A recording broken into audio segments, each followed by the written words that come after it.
Cotton بڈ اور year ویکس کانوں کی میل ہمارے کانوں کے لیے کیسے نقصان دہ ہے، آج کا ہمارا یہ موضوع ہے۔ السلام علیکم دوستو، میں ہوں ڈاکٹر شہزاد خان نیازی اور آپ دیکھ رہے ہیں ہمارا YouTube channel doctor Shahzad Khan Niazi. آپ نے سنا ہوگا کہ کاٹن بڈ سے کانوں کو صاف نہیں کرنا چاہیے، یقیناً آپ نے سنا ہوگا۔ آج ہم آپ کو بتائیں گے کہ کاٹن بڈ کانوں کے لیے کیسے نقصان دہ ہے اور اس کے علاوہ اور کون سا طریقہ ہے جس کے ذریعے کانوں کے اندر موجود ایئر ویکس کو ریموو کرنا چاہیے۔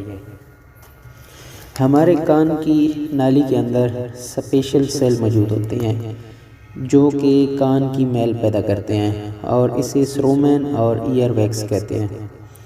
اس کی وجہ سے بیکٹیریا وغیرہ پروڈیوس نہیں ہوتے۔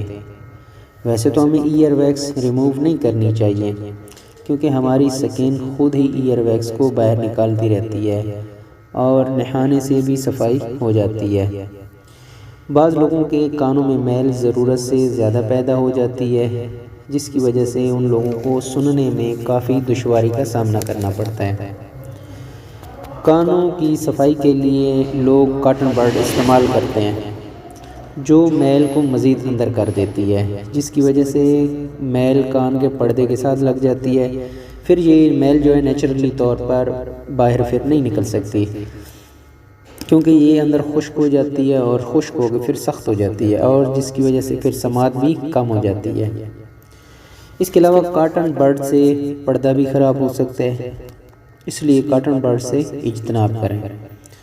کانوں کی صفائی کسی ENT اسپیشلسٹ ڈاکٹر سے کروائیں جو اس میں ماہر ہو، اور خود ڈاکٹری مت کریں کیونکہ آپ سیلف میڈیکیشن اور خود ڈاکٹری کریں گے تو فائدے کی بجائے نقصان ہی اٹھائیں۔